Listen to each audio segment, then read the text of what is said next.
and good evening. I'm Melisa Idris. Joining me in the studio today to discuss the thinking and strategy behind Budget 2025 and to share the government's long-term economic vision for Malaysia, we have Nurhisham Hussein, who is the Senior Director of Economics and Finance in the Prime Minister's Office. Hisham, welcome to the show. It's good of you to join me. Thank you for being here today. You're welcome. It's always great to be here. There's so much to cover in the time that we have, but I thought maybe we could start with the around 95 targeted subsidy, because that seems to have dominated public discourse when it comes to Budget 2025. It's generated a lot of discussion, but it's also generated quite a bit of anxiety amongst Malaysians who are worried about the way it might impact them. And I wanted to ask you, Hisham, how, in terms of when you think about the main concerns that Malaysians have, what do you believe them to be concerned about? And do you think that these concerns are justified? Thanks for the question. I think, yes, out of all the items in the budget, I think this is the one that created the most conversation for obvious reasons. It affects all of us. The concerns people would have, I would say that given that I think public transport ridership is still relatively low, a car is still a requirement, or a motorcycle is still a requirement for many people to travel around, to get to work, to do their various chores or what have you, send their kids to school. It is something that will impact everybody's wallets. So for obvious reasons, it's going to be a concern for everyone, especially if I think, you know, most people, what they do is that they set their standard of living based on what they're able to afford. And anytime the cost changes, that will have an impact, I think, in terms of their decisions, in terms of what they will be able to afford. Like I said, it hits everybody's wallets. So yes, there are a lot of concerns, there's a lot of anxiety out there, very understandable. I think the government is very mindful of the fact that this will have an impact on a lot of people. We have, I think, 17 million vehicles or whatever the number is, and it's but the bottom line is we need to do it anyway. Yeah, and because the flip side is, I think the latest IMF estimate of how much fuel subsidies actually cost the country is something on the order of $80 billion a year. It's a huge number. And the fiscal cost is only one quarter of that. I mean, that's one small portion of that. The non-fiscal aspect of it, the non-financial impact of all this is quite significant. So we have to do this. And not just for the fiscal side of things in terms of, you know, generating savings so that we can fund other priorities, but also I think in terms of very mindful of the impact on the other aspects of the quality of life, the environment, congestion, productivity, all those things matter as well. Okay. Well, tied to the conversation about the targeted subsidies for RAW 95 has been this category of T15. This term has suddenly generated so much interest, and I do want to ask you what you make of this current discourse. I think it's quite interesting in the sense that people are starting to realize that just income categorization itself is insufficient. I think we do need to relook at how we approach targeting, because there is so much differences between households in Malaysia. You know, just as an example, okay? You know, people think of the family unit as being 2 adults and 1 or 2 children, right? But that's 18% of households only. So there's a lot of, you know, there's single-person households, there's households with 20 people in them. And trying to account for all of these differences, I think is something that we would need to try to do. Having said that, I don't think there's a system that will perfectly capture the circumstances that everybody has. I know people who commute from Seremban to KL, for example, for work every day. So, you know, if you say, okay, we need to take into account geographical differences in cost of living. So which one do you count in that example? Seremban or KL? Right. You know, so, and of course, obviously you got differences, I think, in terms of housing costs, in terms of, you know, transportation costs and all of that. It's very difficult to come up with a system that takes into all of that into account. Having said that, we do need to really look at household composition seriously, because that has a huge factor, I think, in terms of what households actually need to spend. There's a huge difference between somebody who's earning 12,000 ringgit and all, he's taking care of himself, versus, 12,000 ringgit and he's taking care of 4 kids. Right. So if income categorization is insufficient, how do you, what are the key considerations that go into thinking about ensuring that when targeted subsidies are finally rolled out, that it is fair, that it is equitable? Yeah. I mean, the way you're describing it, the heterogeneity of households, it's impossible to take into account everything. Yep. But we want to do this by mid next year. Yes. And we want it to be fair, so it's as painless as possible, Yep. but with the least amount of political capital impact. Yep. How do we think about that? Very, very difficultly. The reality is that there's no good level to look at. I think it's a question of where we think a fair line can be crossed, but fair is a relative, I think, matter. It depends on where you are. It's the point of view, right? Very much so. And again, it goes back to your particular household circumstances. If you travel a great deal for work, for example, just take Grab drivers, right? Even though their income categories would be somewhere in the B40, M40, if you look at it from a household perspective, they use a lot of fuel, right? And I think certain other categories of workers also, for example, if you're traveling a great deal, sales or that sort of thing, or you do a lot of, I think, project work in various different places, right? You do travel a great deal, and that will have an impact. And unfortunately, no system will be able to take that into account. Where we draw the line, I think that's under active discussion. Okay. Where we think is fair, I think we probably need to move away from subjective values like rich and not rich, and because those are, again, very relative. It depends on where you are, depends what your standard of living actually is, depends what your commitments are. You don't like the term T15 then? I would say, because it would depend on what kind of basis you're looking at. So if we were using, for example, the household income category, that's fairly straightforward, but it's not really fair. If we look at it from a per capita basis, that's a bit more accurate, but again, per capita. Okay. Yeah, the categories will shift a great deal. And I think one concern that I have is that when we change the basis of categorization, there will be a lot of movement. There will be a lot of movement between the different categories. Yes. So T20 under household income category is roughly around 12,000, just under 12,000 ringgit, 12, right? Okay. If you use on a per capita basis, that figure falls to 4,004. Wow.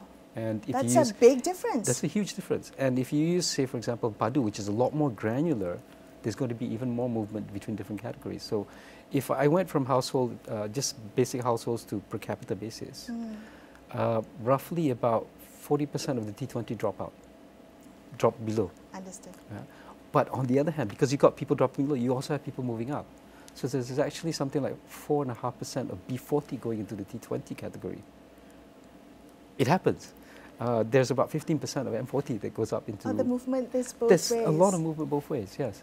So we have to be very careful about what we do, because if we change the basis of how we approach, how we give out benefits, there will be significant changes, I think, in current benefits as well. And that's something we have to approach very carefully. Okay. So you say that, this is all still on the table. You've got the best minds in PMO, I hope, thinking about this. Well, and EPU, and MOF. All the best minds in government thinking about this. Yes. But what are you considering? I mean, these are many variables. How do you make sure that you're mitigating some of the exclusion rates, the impact of this, the unintended consequences? How do you avoid blind spots? I think the best fit for the majority. I think the best fit for the majority. We have to do it on that basis. You can't go on marginal cases like, if I'm a single income owner, I'm taking care of 7 kids on my own, I'm in the T20 category. That's 0.1% of the population. Yeah. So we can't cover all the cases, but we have to basically look at the best fit. So 2-income households, 3-income households, which is quite common actually. 3-income households? Yes. Especially in T20, there's a lot of 3-income households. We have to be able to fit those categories. If we can hit maybe 70–80% of the households correctly, I think we're doing great. Okay, all right. So can I ask you about the subsidy, the diesel subsidy reform that was, I think was last June, wasn't it? Was rolled out. We've had a couple months since it's been implemented. What lessons have you learned from that rollout and the subsequent implementation of it? I would say overall it went pretty well. Okay. I think from an operational perspective, I think we hit what we needed to hit. I think from an objective standpoint, we seriously dented smuggling. Okay, so that was essentially targeting leakages for diesel. Correct. Okay. Correct. And in a certain sense, I think when we do NOR 95, it will be the same approach. We're looking at the leakages more than anything else, because a lot of diesel smuggling has now shifted to petrol smuggling, because there's still a significant price differential between Malaysia and the rest of ASEAN. I think Thailand is, Indonesia is around 4 ringgit 40 cents now. Thailand slightly higher. Philippines is roughly around the same ballpark. So there's almost a 2 ringgit differential between our price and outside. So the smugglers have shifted to petrol rather than diesel now. So I think we continue to look at, I think the main target, if we can get a handle on smuggling, I think as far as RON 95 is concerned, we probably achieved the objective that we were looking for.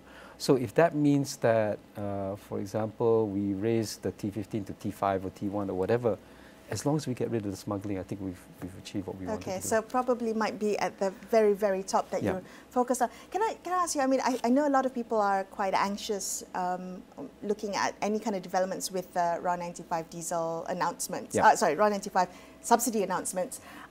There are those who are saying, well, oil prices are low now. Why do we want to wait a year and a half before we kickstart this? Why not do this now and figure it out while prices are low? I think in that sense, I think that there is, we have to figure out the operational approaches to this, make sure that it works, it's tested, it's as painless as possible, because it's not easy to do stuff like this where you're trying to identify people.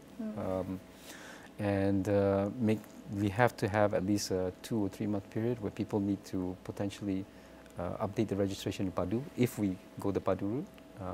So there's still some operational issues that we need to iron out. I think also, even though oil prices are low now, we don't know where they're going to be in the future. Right now, I believe the differential right now is roughly about 70 cents. Okay. Yeah. So it's still significant, right? You could go the route of, just, as some were suggesting, just float everything, but I think that's too harsh and too big of a shock to the economy. Yeah. So regardless of where the oil price actually is, we do need to shift away from universal subsidies regardless. Okay, all right. Well, let's talk a little bit about the revenue side. Wanted to ask you about Malaysia's tax to GDP ratio, which I think so in budget 2024, it was estimated to be stagnant this year, so stagnant this year, expected to be stagnant next year as well. And this is despite we're thinking about growth in some of the tax collections. How do we think about that? I'm really perplexed at why we're in this stagnant rate and what challenges that poses for funding, funding national priorities. Yeah, it's actually quite interesting because it's a multifaceted problem. It's not just one thing. Okay. There's a number of issues here. One is, I think, some of the incentives that we provide to industry is an issue. Incentives in what way? Well, tax incentives we give to pioneer companies, FDI, things like that. They're actually quite hefty. Whether that's actually under review right now, whether these need to continue in the current form, or some of these really need to be sunset. Okay. The other issue, I think, is that the structure of the economy itself has changed. So if you look back over the last 40 years or so, going back to the 1980s, the proportion of indirect taxation was substantially higher than it is today. I think it's roughly about 3 times higher than it is today. Oh, wow. So the actual drop in the tax to GDP ratio is largely due to the drop in indirect tax collection. A couple of things here. One is that because the sales and service tax is relatively limited, you know, it's a positive list. When the economy structure changes, then and we don't change the structure of the sales and service tax, then the ratio will drop for sure. The second thing is that over the years, because there's been a lot of trade liberalization under WTO and various free trade agreements and all that, export-import tariffs have dropped, export and import duties have dropped substantially. So that's caused the indirect, because if you actually look at the breakdown, individual income tax, corporate income tax have been relatively stable as a ratio to GDP, but indirect taxation is where the drop has actually occurred. Okay. So we need to look at that. Is there a concern that if you do focus on why indirect taxation has dropped or change any of the parameters, that might jeopardize or put into jeopardy Malaysia's standing as a competitive, attractive investment destination? I would look at it this way. I mean, most countries also have those levels of taxation. I mean, we're almost the bottom quarter in the world, I think, in tax to GDP ratio. Wow. It's very low. We're below our peers in ASEAN, and some of them are a lot poorer than we are. We're below the OECD. I think we're almost right at the bottom of the OECD if we compare it to them. So the level of taxation is abnormally low. So some expansion of that, especially I think in terms of indirect taxation is necessary. We do need to look at how tax collection is actually conducted. So e-invoicing is actually quite important, right? To ensure that people are reporting correctly. I think to get more people into the formal sector is also quite important because tax returns are actually quite poor. I think the number of people who actually have an active file in LHDN is only about 6 million or so. They only have about 6 million files. We have about 14 million in our... 16 million. 16 million in our labour force. So only 40% have a tax file. Where are the other 60%, Hisham? I don't know. That's something that we need to find out. Because even though a tax return is basically mandatory, it has never been enforced. Okay. Right? So the only people who actually provide tax returns on a regular basis are salaried workers. Right? I found, quite to my surprise, even my clerk at PMO doesn't file a tax return. So I told her to do it immediately. Is it because they earn below the threshold? They do. So I read somewhere that I think so many Malaysians, millions of Malaysians earn below the threshold for... Because the threshold is quite high, relatively speaking. It's about 3,000? 3,000, but with all the release and everything, it's actually effectively 4,000 plus. Okay. Right? Okay. So at 4,000 plus, you're already roughly in the T20. So people in the M40 effectively mostly are not required to pay tax. Which is another point that I thought was quite interesting, because when we talk about T15, you know, there's a lot of vilification around the Mahakaya who enjoy petrol subsidies and education subsidies and healthcare subsidies.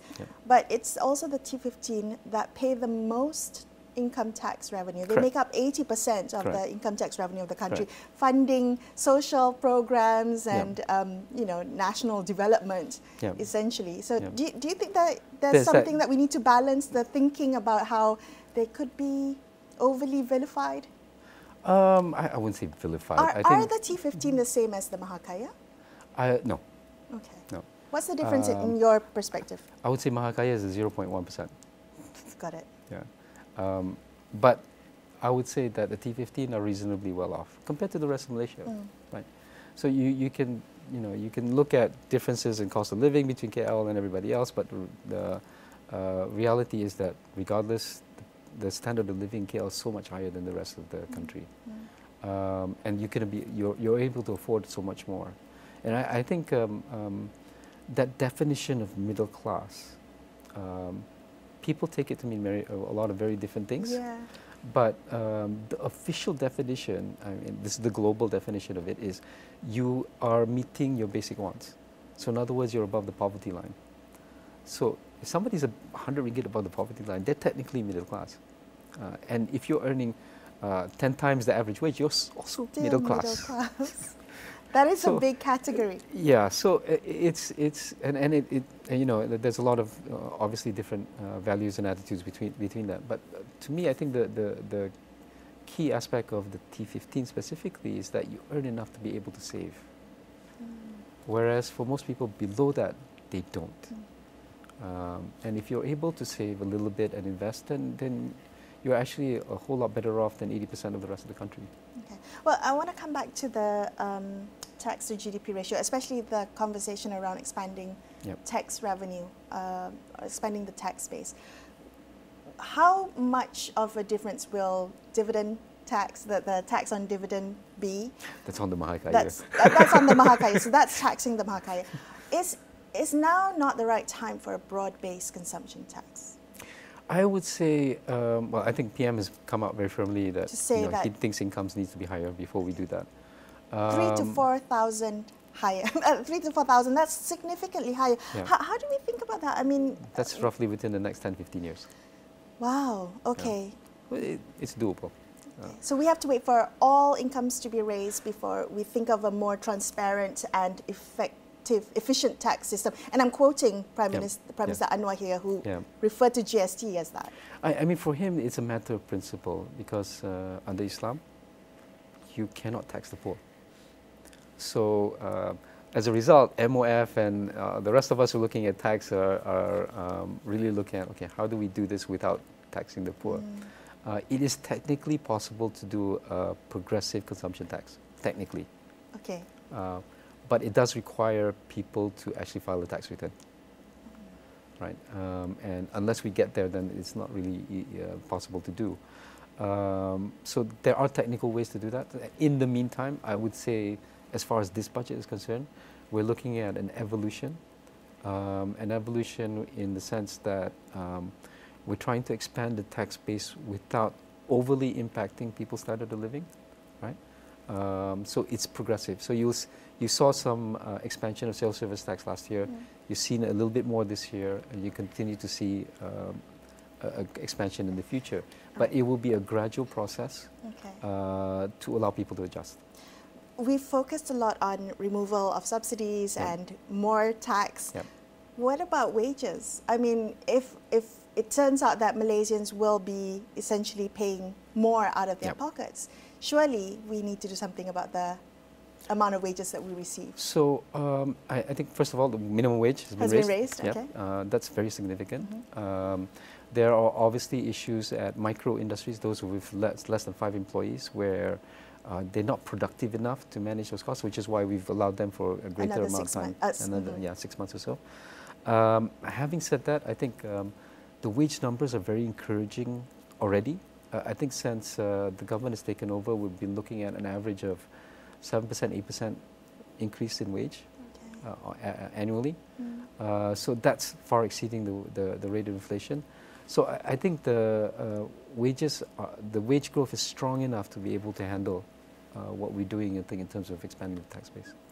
So in the couple of minutes that we have left, I do want to ask you, what would you like? I mean, you were part of the team behind this budget. Well, I would say MOF mainly. We just okay. reviewed what they did.